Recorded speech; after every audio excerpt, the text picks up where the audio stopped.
O vídeo que você clicou já vai começar, mas antes, deixe seu like, compartilhe e se inscreva no canal TV Flórida, a sua TV brasileira nos Estados Unidos. E o líder do partido conservador Fidesz da Hungria, Viktor Orbán, publicou no X uma mensagem de apoio a Jair Bolsonaro, afirmando que ordens de silêncio, banimentos em redes sociais e julgamentos politicamente motivados são ferramentas do medo, não da justiça. Orbán afirmou que se pode colocar tornozeleira em um homem, mas não na vontade de uma nação. Sepúlveda, o Orbán foi na veia, né? Tornozeleira, não, né? Olha, eu acho que ele descreveu bem o que o próprio governo Trump está dizendo, ou seja, existe um aparato judicial que se tornou um aparato de perseguição política. E a tornozeleira é um símbolo desse aparato da perseguição política. E por isso ele está dizendo o que ele está dizendo aí sobre a tornozeleira. Ou seja, ele está mostrando o seguinte: todo mundo sabe que essa tornozeleira não tem a ver com crime, né? E que é um símbolo de humilhação e de perseguição política. Isso é o ponto mais importante de todos. Eu acho que o Orbán explicitou isso, e vejam que hoje o Lula, ele publicou das redes dele o script, a narrativa que eles estão usando agora. Nós temos uma extrema-direita, que eles nunca definem o que é, o Orbán faria parte da extrema-direita. Nós temos uma extrema-direita internacional que ameaça o mundo com a manipulação dos algoritmos das redes sociais. E então, portanto, é preciso uma governança mundial das redes sociais, trancar as redes sociais, é preciso prender os líderes dessa extrema-direita, perseguir os líderes dessa extrema-direita e não dar chance a essa gente. Nós estamos realmente diante da manifestação de um Estado, não apenas de um Estado totalitário no Brasil, mas em uma tentativa internacional de fazer isso. O Jason Miller, hoje, o assessor do Trump, ele disse isso num dos tweets que ele escreveu, que o Brasil é uma ditadura comunista que está tentando alargar a sua influência para fora das fronteiras. Pois é, ele está percebendo, então, a influência chinesa por aqui, que a gente fala todo dia. Ela não é uma figura de retórica, ela é real. Ela está em parcerias concretas e objetivas. Tem até parceria de inteligência artificial no próprio Supremo Tribunal Federal. Acordos de cooperação com os chineses. Então, aqui ninguém está inventando história nenhuma, não estamos contando nenhuma história e nem criticando, aqui está fazendo uma análise objetiva da realidade. O chinês está aqui. E o chinês, qual é o interesse do chinês? Maior. Não, o interesse maior do chinês é ganhar do americano, é isso. E o interesse do americano qual é? Ganhar do chinês. Então, se as pessoas não entenderem que o Donald Trump está aqui defendendo o interesse da América, mas também está defendendo o interesse maior deles na geopolítica contra os chineses, né? E quem está fechadão com o chinês aqui no Brasil? O executivo e o judiciário. Só isso, né? Precisa mais? Né? Não precisa mais. Mas isso tem que ficar muito claro, porque senão a coisa fica complicada. Vamos agora ao caso dos mais absurdos dos últimos tempos, como sempre, o caso Felipe Martins, porque o embaixador André Sherman de Lima confirmou que Felipe Martins não viajou a Orlando no dia 30 de dezembro de 2022, como todo mundo sabe. Lima era chefe de cerimonial no governo Bolsonaro e prestou depoimento no Supremo Tribunal Federal. Só que Felipe Martins ficou preso 6 meses, baseado na acusação falsa de que ele viajou. O nome de Martins apareceu numa lista preliminar, mas foi removido da lista oficial. E o diplomata garantiu que o processo de embarque é extremamente rígido, com vistoria da PF, e ele garante que o Felipe Martins realmente não viajou. E ele já tinha mostrado comprovante de Uber, passagem, extrato de cartão como prova de que ele tinha ido para Curitiba e não para os Estados Unidos. Mas nada disso adiantou, Fabiana Barroso.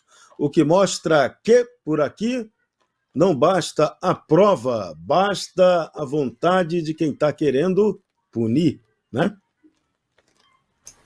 Olha a gravidade disso. Nós temos pela primeira vez um caso emblemático onde o réu é obrigado a provar a sua inocência. A ordem não é relativizada, não. A ordem do processo penal é quem acusa é obrigado a trazer provas sobre a acusação que está fazendo. Não se manteve de pé. Não se manteve de pé nem mesmo ali para poder fazer algo nesse processo do Felipe Martins. Só que, como se não bastasse, foi produzido provas pela defesa da inocência do Felipe Martins. E todos que foram ouvidos como testemunha da acusação acabaram dizendo o que os próprios advogados da defesa estavam dizendo. Sabe por quê? Porque é a verdade. E a verdade é algo que, por mais que insistam, ela é uma coisa chata, ela costuma achar brechas, ela costuma aparecer em algo assim tão escancarado, né? O Brasil está num regime de exceção tão gigantesco, onde se vê muitas e muitas injustiças praticadas nestes processos, principalmente desde 2019, que a gente vê mais uma vez aquela coisa assim, é tão chocante que você já olha e fala, de novo isso. Quer dizer então que ele disse isso?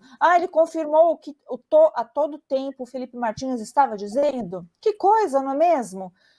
Agora, Serrão, como a coisa ficou extremamente só no campo político, é no campo político que será resolvido. Então, nós estamos observando aqui a dobrada de apostas, se é que isso dá para dizer, né, mas a total tirania togada para cima, né, das pessoas de uma forma geral. Então, a gente tem a volta daquelas duas senhoras para a prisão, as duas sem ter nenhuma condenação, nada penal anteriormente, não são criminosas contumaz, estão ali, já têm idade para ter, sim, né, no mínimo, uma domiciliar.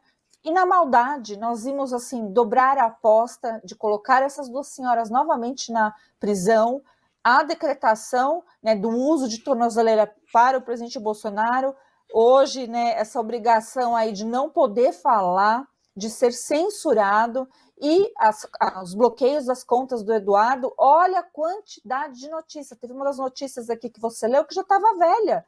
E não é que o pessoal aqui não trabalha, o pessoal trabalha o dia inteiro para trazer as notícias. É que a gente não está dando conta de acompanhar o desespero do regime que está tomando conta do Brasil. Então, tudo fica desatualizado. A gente tem que ficar aqui o tempo inteiro verificando se já tem alguma novidade, porque é para esperar tudo, gente, de tudo, né? Então, de novo, olha só, qual o peso da palavra de um embaixador num processo comum? Gente, seria gigantesco, mas e neste processo? Vão anular, não querem nem saber, porque questões diplomáticas já foram colocadas em segundo plano. Temos um ministro, possivelmente de Relações Exteriores, né, que está se fazendo a vez de um ministro de Relações Exteriores, passando por cima, inclusive, do inepto Mauro Vieira, que é o ministro oficial. Né, já não bastava Celso Amorim, agora temos, né, ministros que todo o tempo estão tendo decisões que não são pertinentes ao judiciário, por maior que seja o seu cargo no judiciário. Né? Então, quais outras razões nós temos aqui para cobrar o que é para ser cobrado? Abuso de autoridade no Brasil é crime. Crime de responsabilidade, já fala, né? Crime de responsabilidade é motivo de impeachment, impedimento. E se esses dois não funcionarem, dá o terceiro argumento aqui, que é de ordem psiquiátrica. E eu não estou brincando, acho que mereceria sim uma análise, né, da quantidade aí de ações que não parecem ser de uma pessoa que está completamente sã, né? Então, eu acho que merecia inclusive uma interdição, que é um instrumento jurídico, mas que pode ser a todo tempo aí mencionado, e talvez fosse até uma boa saída para ele mesmo, né? Não temos mais condições, Serrão, de dar tantas notícias, de tantas desculpas e tantas saídas para algo que o problema é sempre o mesmo. Eles. É por isso que você está ligado no Bradock Show, oferecimento Golden Brasil. Amanhã teremos aqui no nosso programa Jeffrey Chiquini, o advogado de Felipe Martins, trazendo todas as novidades sobre o que acontece nessas oitivas, né, na boca do julgamento final desse caso do 8 de janeiro. Daqui a 30, 40 dias no máximo deve ter o julgamento final disso, a gente está acompanhando tudo. Amanhã, novidades com Jeffrey Chiquini por aqui. Você está ligado no Bradock Show, muita gente reclamando da oscilação na transmissão, mas fica calmo. Aqui é igual o elevador da OAB lá no Ceará. Prende até ministro dentro, mas uma hora a porta abre e tudo volta ao normal. Então fica frio que está tudo tranquilo. O Departamento de Estado norte-americano usou a seção 212A3C para cancelar os vistos do ministro Alexandre de Moraes e aliados. O dispositivo já foi usado contra empresários na Nicarágua, militares russos e integrantes do partido de Kim Jong-un. Ex-oficial Ricardo Zúñiga disse que a decisão chama a atenção pela excepcionalidade. A mídia especula que 7 ministros foram atingidos, excluindo apenas André Mendonça, Cássio Nunes Marques e Luiz Fux. As sanções justificadas por censura e caça às bruxas contra Bolsonaro. Sepúlveda, essa revogação de vistos parece que seria só o começo. Algo mais pesado pode estar vindo por aí, né? Olha, eu acho que sim. O que me chama a atenção, Serrão, e a todos que estão nos ouvindo, é que, por várias notícias que eu li, os ministros do Supremo achavam que não ia sair nada, que não ia vir sanções, que não ia vir nada. Talvez eles, e até uma das notícias dizia isso, não, talvez venha alguma coisa contra Alexandre de Moraes, mas só isso e não vai sair mais nada. Ora, logo na primeira rajada, já foram 8 ministros. Depois, uma coisa que nós não podemos esquecer, o ministro da Justiça, o procurador-geral da República, o diretor da Polícia Federal e mais um delegado. Isso quer dizer muita coisa. O ministro da Justiça está também dentro dessa lista. Eu acho que por várias razões, por ele ter sido ministro supremo e ali ter colaborado com toda essa perseguição, mas também porque ele recusou qualificar o PCC e o Comando Vermelho como organizações terroristas como desejavam os Estados Unidos. Então, eu hoje me parece o seguinte, as pessoas precisam entender que o que está acontecendo no Brasil tem como um pivô interno o caso do Bolsonaro. Mas, do ponto de vista dos Estados Unidos, o panorama é muito mais amplo. E o Brasil se tornou uma ameaça à segurança interna dos Estados Unidos, porque estamos aliados com ditaduras como o Irã, estamos aliados com grupos terroristas, estamos promovendo o crime organizado que se está infiltrando nos Estados Unidos, estamos fazendo uma perseguição política a um líder que todas as pesquisas mostram que seria o vencedor das eleições em 26. Não só isso, uma pessoa que não tem crime nenhum, e estão fazendo uma perseguição política, temos um sistema judicial fora da lei, porque não segue mais nenhuma lei, e temos a infiltração da China aqui dentro em todos os aspectos, inclusive no aspecto judicial, porque há um plano chinês, que é um dos planos para influenciar países, que é a subversão do sistema judicial do país que a China está querendo interferir. Pois é, a parada está sinistra. E hoje, olha o que o presidente Lula falou. Lula afirmou hoje que o Brasil não está em uma guerra tarifária com os Estados Unidos. Segundo Lula, a relação vai escalar a tal ponto quando ele responder ao presidente americano Donald Trump se ele não mudar de opinião. Olha o que disse Lula. Nós não estamos em uma guerra tarifária. Guerra tarifária vai começar quando eu, Lula, der a resposta ao Trump se ele não mudar de opinião. As condições que o Trump impôs não foram condições adequadas. Meu caro Dárcio Bracarense, Lula declarando guerra ao Lourão. É o Stalinácio que ruge. Que bacana, hein? Na verdade, ele está triplicando, vai quadruplicar a aposta, porque o sonho dele é entregar esse país para a China de uma vez por todas, né? Todo mundo sabe disso. Todo mundo sabe que o sonho dourado dessa turma é fechar esse país, entregar esse país já embaladinho, bonitinho, com a embalagem bem vermelha, na mão dos chineses, para que os chineses possam escravizar o povo brasileiro. É o sonho deles, sempre foi. Eles estão trabalhando nisso há tanto tempo, montaram uma organização chamada Foro de São Paulo para restabelecer aqui aquilo que foi perdido no leste europeu. O que foi perdido no leste europeu? Foi exatamente isso. Foi fome, miséria, escravidão. E eu não estou falando de escravidão como se fosse uma figura de linguagem, não. Eu falo escravidão até na linguagem deles próprios. Se você for ler, por exemplo, um livro chamado Diante da Guerra, do Cornelius Castoriadis, um livro de 1982, portanto, antes da queda do muro, ele dizia já naquela obra que em cerca de 75% da mão de obra russa era escrava. E quem fala isso é um esquerdista. Na verdade, um trotskista. Então, o que eles querem é isso. A verdade é essa. Eles não têm preocupação nenhuma com o Brasil. Preocupação com taxação, busca de diplomacia, uma forma de contornar essa questão? Claro que não. E com relação a proibir entrada de ditador nos Estados Unidos, assim como acontece com outros personagens do Irã, do Líbano, da Venezuela, de Cuba, bem, o Brasil é isso mesmo, uma grande ditadura, a maior da América Latina. E os americanos têm mais que se proteger dessa gente perigosa mesmo. Eles têm toda a razão.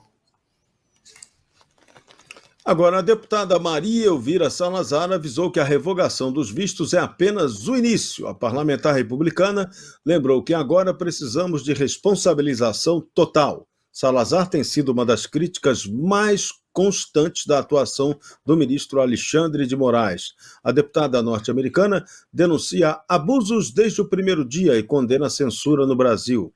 O secretário de Estado norte-americano Marco Rubio anunciou que o governo Trump responsabilizará estrangeiros por censura.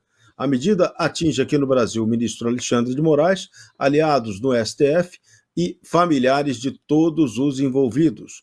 No ano passado, Maria Elvira Salazar já havia revelado que congressistas cogitavam essas medidas. Mas agora a coisa veio de verdade e pode estar vindo mais coisa por aí, né, Fabiana Barroso?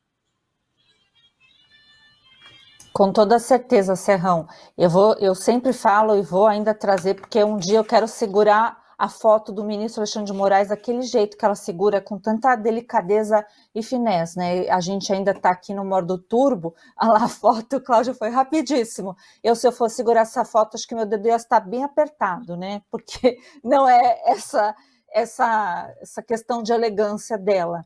Mas aqui, falando a respeito exatamente do que ela vem anunciando, a gente precisa lembrar aqui que ela está de olho, principalmente na América Latina, tem razões particulares para isso e sabe muito bem das violações aos direitos humanos cometidas supostamente, né, pelo ministro Alexandre de Moraes. Assim também com o próprio secretário de Estado, Marco Rubio, por vir, né, da ditadura cubana, sabe o que é na pele, esses horrores dessas ditaduras aqui latinas e que não tem nem a vergonha de tentar, né, dar aquele verniz de democracia. A nossa já foi há algum tempo. O verniz está cada vez mais gasto, está cada vez mais exposto.